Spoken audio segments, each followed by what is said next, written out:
Hi all, welcome to கியாசிஸ் kitchen. So இன்றைக்கி காலைல பிரேக்ஃபாஸ்ட்டுக்கு சோள மாவு போட்டு தான் ரெடி பண்ணியிருந்தேன்.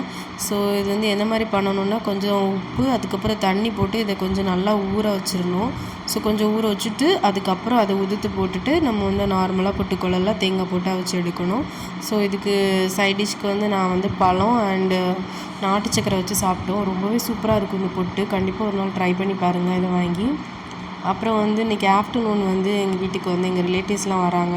ஸோ அதனால் கொஞ்சம் ஸ்பெஷல் மெனு எதாவது ட்ரை பண்ணலான்னு சொல்லிட்டு ஃபஸ்ட்டு சிக்கன் வந்து யூஷுவல் நாங்கள் வாங்கினோம். சிக்கனில் வந்து என்ன பண்ணலாம் அப்படின்னு சொல்லி யோசிக்கும்போது, ஓகே பிரியாணி பண்ணிடலாமா, வேறு எதுவும் பண்ணலாமான்னு யோசிச்சுட்டு, ஓகே நம்ம ஃப்ரை எதாவது பண்ணலான்னு சொல்லி யோசிச்சுருந்தேன். ஸோ அதுக்கப்புறம் அப்படியே side by side white rice கொஞ்சம் அப்படியே வச்சுட்டேன். ஒயிட் ரைஸ்க்கு வச்ச பிறகு அதுக்கப்புறம் அந்த சிக்கன் வந்து நான் கொஞ்சம் மிக்ஸ் பண்ணி வச்சுட்டேன். மசாலாஸ்லாம் போட்டு நம்ம வந்து ஃப்ரை பண்ணலான்னு சொல்லிட்டு கொஞ்சம் டிஃப்ரெண்ட்டாக ஃப்ரை பண்ணுவோம் நாங்கள் ஆக்சுவலி. ஸோ அப்படியே கொஞ்சம் டிஃப்ரெண்ட்டாக எதாவது பண்ணலான்னு சொல்லிட்டு கடலை பிரியாணி வந்து பண்ணலான்னு சொல்லி கடலை வந்து நான் வந்து ஹாட் வாட்டரில் ஊற பண்ணிட்டேன். ஸோ அப்படியே சைட் பை சைடு வந்து பிரியாணி ரெடி ஆகிட்டுருக்கு. ஸோ பாருங்கள் பிரியாணி எந்த மாதிரி இருக்குன்னு, செம்ம சூப்பராக இருந்துச்சு நிஜமாவே. ஸோ அதுக்கப்புறம் அப்படி வந்து நான் வந்து முருங்கைக்காய் கூட்டு கொஞ்சம் வெஜ்ஜில் எதாவது பண்ணலான்னு முருங்கைக்காய் கூட்டு பண்ணேன்.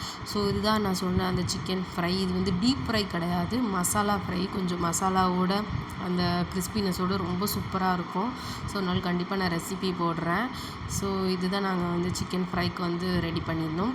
ஸோ அதுக்கப்புறம் அப்படியே சைட் பை சைடாக நான் வந்து என்ன பண்ணிட்டேன் அப்படின்னு சொன்னால், அப்படியே ஆனியன் ரைத்தாவும் நான் வந்து பண்ணி வச்சிட்டேன். ஸோ அதுக்கு அடுத்து நம்ம பிரியாணியை பாருங்கள் எல்லாம் தம் குக் பண்ணி முடிச்சுட்டு, ஸோ இப்போ பாருங்கள் எந்த மாதிரி இருக்குன்னு. ஸோ ரொம்ப சூப்பராக இருந்துச்சு. இதில் வந்து நான் வந்து வேர்க்கடலை, அதுக்கப்புறம் அந்த காராமணி போட்டேன், அப்புறம் வந்து கொண்டக்கடலை. ஸோ இதெல்லாம் வந்து மார்னிங் தான் நான் வந்து ஹாட் வாட்டரில் ஊற வச்சுருந்தேன்.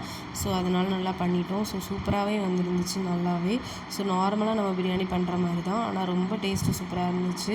ஸோ இந்த கடலை பிரியாணி எனக்கு ரொம்பவே பிடிக்கும், நான் அடிக்கடி செய்வேன். ஸோ பார்த்திங்கன்னா நம்ம என்னெல்லாம் ரெடி பண்ணியிருக்கோம்னா, ஆனியன் ரைத்தா, இது வந்து பைனாப்பிள் கேசரி ஆக்கும். ஸோ ரொம்ப டேஸ்ட்டாக இருக்கும் இந்த பைனாப்பிள் கேசரி. லைட்டாக புளிப்பு அண்ட் ஸ்வீட்னஸோட ரொம்ப நல்லாயிருக்கும். அடுத்து முருங்கைக்காய் கூட்டு. ஸோ இது ரொம்பவே நல்லாயிருக்கும் இந்த முருங்கைக்காய் கூட்டு. நான் கண்டிப்பாக ஒரு நாள் ரெசிபி ஷேர் பண்ணுறேன். ஸோ அதுக்கப்புறம் பார்த்திங்கன்னா நம்ம யூஸ்வலாக பருப்பு குழம்பு வச்சுட்டு நான் வந்து ரைஸ் வச்சுருந்தேன். இதெல்லாம் தான் நான் லஞ்சுக்கு ரெடி பண்ணியிருந்தேன். தேங்க்ஸ் ஃபார் வாட்சிங்.